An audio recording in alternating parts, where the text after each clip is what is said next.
Hello అండి, ఈ వీడియోలో diploma 4th semester C23 regulation EC వాళ్ళకి digital logic design through Verilog HDL subject నుండి 8 to 3 encoder using gate level modelling అలానే data flow modelling చూద్దాం. Previous వీడియోలో మల్టీప్లెక్సెస్ అలానే half adder, full adder, half subtractor ఇవన్నీ చూసాం కదా. ఈ వీడియోలో 8 to 3 ఎన్కోడర్ చూద్దాం. ఓకే, మనకి ఎన్కోడర్కి ఎన్ని ఇన్పుట్స్ ఉంటాయి, ఎన్ని అవుట్పుట్స్ ఉంటాయి అంటే encoder has 2 power n inputs and n outputs. మనం ఏమంటున్నాం 8 to 3 అంటే ఈ 8 అంటున్నాం, 3 encoder అంటున్నాం. మనకి ఎన్కోడర్కి ఎన్ని ఇన్పుట్స్ ఉంటాయని చెప్పాము, 2 power n ఇన్పుట్స్, ఎన్ అవుట్పుట్స్, n అవుట్పుట్స్.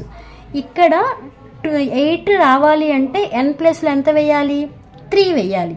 అంటే 2 power 3 2, ఇక్కడ n ప్లస్లో ఎంత వేసాము, 3 వేసాము కదా. అంటే ఇక్కడ ఎంత వస్తుంది, 3 వస్తుంది. 2 power 3 అంటే ఎంత, 8 to 3. ఓకే, టాలీ అయ్యింది కదా.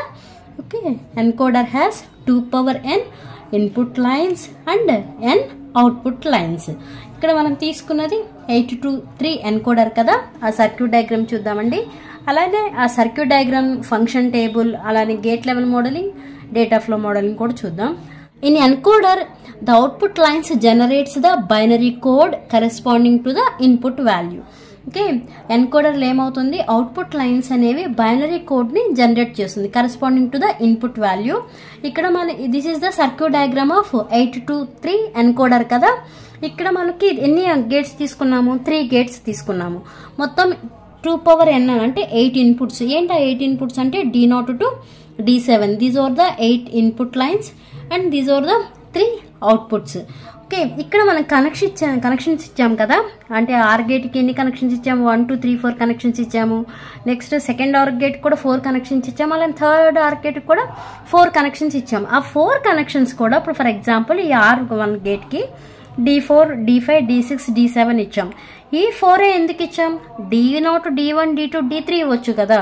బట్ ఇవే ఎందుకు ఇచ్చాం, అవన్నీ దేన్ని బట్టి తెలుస్తాయి అంటే మనకి ఫంక్షనల్ టేబుల్ని బట్టి తెలుస్తాయి. ఓకే, ఆ ఫంక్షనల్ టేబుల్లో మనకి ఎన్కోడర్లో ఏమని చెప్పాము, output lines generates the binary code corresponding to the input line అని చెప్పాము కదా. ఇప్పుడు అవుట్పుట్స్ అంటే ఏమన్నా 3 అవుట్పుట్స్. ఓకే, ఆ 3 అవుట్పుట్స్ని ఇక్కడ ఏమని రిప్రజెంట్ చేసాము అంటే ABC అని రిప్రజెంట్ చేసామండి. ఇవి అవుట్పుట్స్. మనకి 3 ఉన్నాయి అంటే ఎన్ని కాంబినేషన్స్ వస్తాయి, 8 కాంబినేషన్స్ వస్తాయి కదా. అంటే దాన్ని ఎలా రాస్తాము, 0 0 0 0 0 1 అప్ టు 1 1 1 వరకు రాస్తాము. ఇప్పుడు దీని కరెస్పాండింగ్ ఇన్పుట్స్ అనమాట. ఓకే, అంటే ఇప్పుడు మనకి దీన్ని ఎలా తీసుకోవచ్చు అంటే ఇది D0 D1 D2 D3 D4 D5 D6 అలానే D7 ఇలా రిప్రజెంట్ చేసుకుంటే ఇప్పుడు చూడండి, మీకు ఫస్ట్ 0 0 ఉన్నప్పుడు దాని కరెస్పాండింగ్ ఇన్పుట్స్ ఏముంది, D0 వాల్యూ అనేది ఒక్కటే యాక్టివ్లో ఉంది. అంటే ఈ ఇన్పుట్ ఒక్కటే యాక్టివ్లో ఉంది, రిమైనింగ్ ఇన్పుట్స్ అన్నీ ఎలా ఉన్నాయి, ఇన్యాక్టివ్ కండిషన్లో ఉన్నాయి. నెక్స్ట్ 0 0 1 ఉన్నప్పుడు D1 అనేది మాత్రమే యాక్టివ్లో ఉంది, రిమైనింగ్ ఇన్పుట్స్ అన్ని ఇన్యాక్టివ్లో ఉన్నాయి. అలానే 0 1 0 ఉన్నప్పుడు ఈ D2 యాక్టివ్లో ఉంది, రిమైనింగ్ ఇన్పుట్స్ అన్ని ఇన్యాక్టివ్లో ఉన్నాయి. నెక్స్ట్ 0 1 1 అంటే D3 అనమాట. మనకి ఆ 3లో D3 అనేది మాత్రమే యాక్టివ్లో ఉంటుంది, రిమైనింగ్ అన్ని ఇన్యాక్టివ్లో. అలా అప్ టు ఎంత 1 1 1 1 1 అంటే 7 కదా. అంటే D7 అనేది మాత్రం యాక్టివ్లో ఉంటుంది, రిమైనింగ్ అన్ని ఇన్యాక్టివ్లో ఉంటాయి. ఇప్పుడు మన సర్క్యూట్ చెప్పాను కదా, సర్క్యూట్లో 3 ఆర్ గేట్స్ యూజ్ చేసాము. ఆర్ గేట్స్కి అవే కనెక్షన్స్ ఎలా ఇచ్చాము అంటే ఇక్కడ మనకి అవుట్పుట్స్ కదా, 3 అవుట్పుట్స్ ABC అని తీసుకున్నాం కదా. ఇక్కడ మనం అవుట్పుట్ ఏ చూసుకుంటే ఎక్కడ వన్స్ వచ్చినాయో, అంటే ఎక్కడ వచ్చినాయండి వన్స్, ఈ లాస్ట్ వచ్చినాయి వన్స్, రిమైనింగ్ అన్ని జీరోస్. వీటి నేను ఎలా అనుకుంటున్నాను, D4 D5 D6 D7 అంటున్నాను కదా. ఏ అనే అవుట్పుట్కి ఆర్ గేట్కి తీసుకున్నాం కదా, ఆర్ గేట్కి ఇన్పుట్స్కి ఏమేమి కనెక్ట్ చేస్తాము అంటే D4 D5 D6 D7 అంటే ఈ వన్స్ ఏ పొజిషన్లో అయితే ఉన్నాయో వాటిని మాత్రమే కనెక్ట్ చేస్తాం. నెక్స్ట్ B అనే అవుట్పుట్ తీసుకుంటే వన్స్ ఎక్కడెక్కడ ఉన్నాయి, D2 దగ్గర ఉంది, నెక్స్ట్ D3 దగ్గర ఉంది, D6 దగ్గర ఉంది, D7 దగ్గర ఉంది. ఇక్కడ మాత్రమే కనెక్షన్ ఇస్తాం. నెక్స్ట్ C అనే అవుట్పుట్ తీసుకుంటే ఎక్కడెక్కడ వన్స్ ఉన్నాయి, D1 next D3 D5 D7 ఇక్కడ వరకే వన్స్ ఉన్నాయి కాబట్టి ఇవే కనెక్షన్స్ అక్కడ ఇస్తాం. ఒక్కసారి సర్క్యూట్ డయాగ్రామ్ చూద్దామండి, కొంచెం క్లారిటీ వస్తుంది మీకు. ఓకే, ఫస్ట్ ఏమని చెప్పాను, D4 D5 D6 D7 connections ఇస్తామన్నాం కదా, ఇది first output. Next B second అవుట్పుట్కి ఏమో D2 D3 D6 D7కి, next third అవుట్పుట్కి ఏమో D1 D3 D5 D7కి కనెక్షన్స్ ఇచ్చాం. ఓకే, ఇక్కడ మనం యూజ్ చేసింది ఆర్ గేట్ కాబట్టి వీటన్నిటిని ఏం చేస్తాము, ఆర్ ఆపరేషన్ పర్ఫామ్ చేయాలంటే ప్లస్ అనే సింబల్తో రిప్రజెంట్ చేస్తాం కదా, D4 plus D5 plus D6 plus D7. అలానే రిమైనింగ్ సెకండ్ అవుట్పుట్ కానీ అలానే థర్డ్ అవుట్పుట్కి కానీ కూడా ఇలానే ప్లస్ సింబల్తో, అంటే ఆర్ ఆపరేషన్ పర్ఫామ్ చేయాలి కాబట్టి ఇలా ప్లస్ సింబల్తో రిప్రజెంట్ చేస్తాము. ఓకే, మీకు ఈ సర్క్యూట్ అనేది అర్థమైతే గేట్ లెవెల్ మోడలింగ్ అలానే డేటా ఫ్లో మోడలింగ్ ఈజీగా అర్థమవుతుంది. అంటే ఇక్కడ మీకు ఏం అర్థం అవ్వాలి, 3 అవుట్పుట్స్ తీసుకున్నాము, అలానే 8 ఇన్పుట్స్ తీసుకున్నాము.